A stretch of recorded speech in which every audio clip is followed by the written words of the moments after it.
Hey, are you a high achiever who struggles with perfectionism? Do you get stuck in the cycle of overthinking? Do you do everything for everyone else because you think otherwise it won't get done? Do you feel like you should come with a disclaimer? Hi, I'm anxious. Hey, I'm Katie. Full disclosure, I'm not a therapist, doctor, or mental health professional. I'm just a career mama who also struggles with anxiety. For me, anxiety reared its head at the most inconvenient times when I wanted to be present with my family, at those high pressure business meetings, when I was laying in bed awake at night worrying instead of sleeping. I just wanted to relax and be able to have fun, and I know that you do too. What if you found tools to manage your anxiety? What if you knew how to enjoy life even though you are anxious? Look, it's time to put down that third cup of coffee and swap it for some lemon water. We're going to get control over anxiety so it can stop controlling you. Let's go, girl. Hello, friends. Welcome. How are you today? To be honest, I'm feeling a little bit tired, but not in a terrible way. I've had a little one not sleeping well, which means I'm not sleeping well. There's a lot going on in my day job. And I'm just finishing a coaching program to help me in my business. It's all a lot, and I'm understandably tired, but not to the point of burnout. And this is what I want to talk with you about today. I want to talk about overwhelm. We've all experienced it at one time or another, and if you're here, I think you probably have experienced it more than you would like. Am I right? You're a high achiever, so you push and push yourself to the limit and beyond pretty regularly. I know you're not a stranger to this. And I'm betting that you're also not a stranger to stress, anxiety, panic, or burnout that can accompany overwhelm if you let it go on for too long. Lately, I've been thinking a lot about a tool that I use to help me combat overwhelm, and I've really seen how much it has helped me to avoid reaching the point where I'm feeling those icky feelings of panic, like, oh my gosh, I have too much to do, or stress. When am I going to get all of the things done on my to do list, or anxiety? As in, I've been overwhelmed for so long that I'm also anxious most of the waking hours of my day. I'm guessing you know that feeling. You're tired, you're crabby, your jaw and shoulders are tense. Is any of this sounding familiar? If so, don't worry, friend, I've got you today. We'll talk about that one tool that I use to help me combat these feelings when overwhelm leads to stress, anxiety, panic, and maybe even burnout. The tool I've used to successfully avoid this feeling is constraint. And I've used it in a very specific way that has been so helpful in avoiding overwhelm. I work to constrain my focus on one thing at a time, whether it be constraining myself to one goal I want to accomplish at a time, one specific area of my life I want to focus on at the time, or one teacher I'm going to focus on learning from at a time. Now, let's break these down a little bit more, shall we? Let's talk about constraining yourself to one goal. When you set a goal, it typically covers a certain period of time. For example, an annual goal, quarterly or monthly goal. What I've found works best for me when using constraint with goals is to match the time period with the amount of overwhelm I'm experiencing at the time. The more overwhelm I feel, the smaller the time frame for the goal needs to be. The lesser overwhelm I'm feeling, the larger the time frame for the goal can be. So let's say that you've woken up in the middle of the night and your mind starts spinning on all of the things you think that you need to do that day.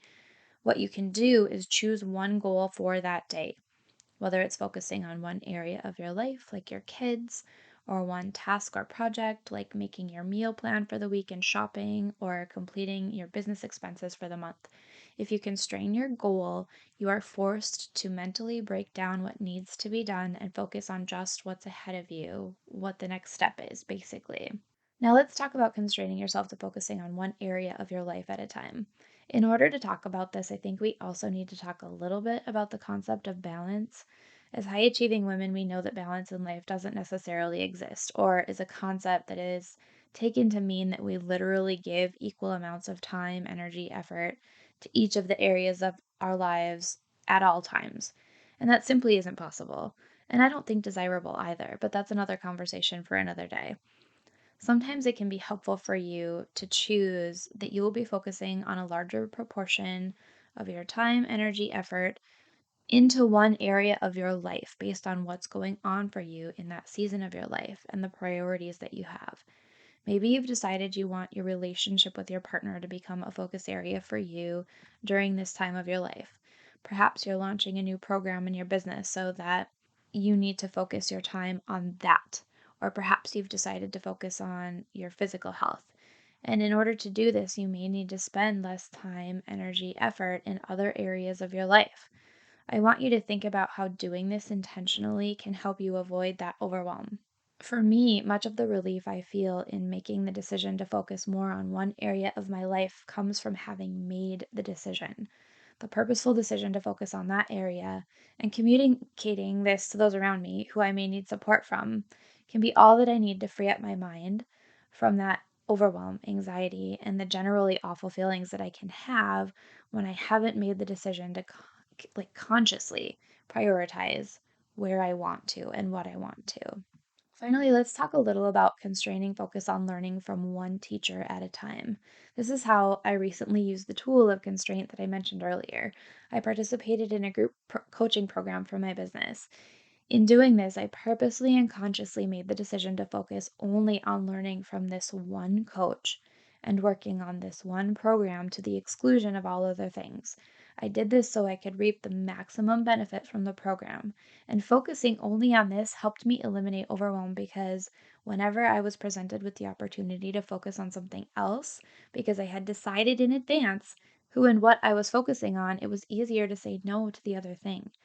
For example, one of my other coaches was running a program that I've been interested in for a long time, and the program only opens every so often, I think like every few months. But I had already decided to commit to the program that I was in, what I was already doing. So I was able to let that other program go, knowing that I had made my decision to commit and focus on the existing program. To wrap up, we discussed how you can use constraint to help eliminate overwhelm, stress, anxiety, panic, and burnout. And we discussed 3 specific ways you can use restraint to help you with this, including focusing on one thing at a time, like one goal you want to accomplish at a time, one specific area of your life you want to focus your time and energy on, or one teacher you're going to focus on learning from at a time. Your homework this week is to consider specifically how you can use constraint to help you reduce overwhelm, panic, stress, and anxiety. Then come join my free Facebook group and share what you've chosen to constrain your focus on. I'd love to have you there. Before we part today, I'd like to share a review from one of my podcast listeners, Michelle Vasquez.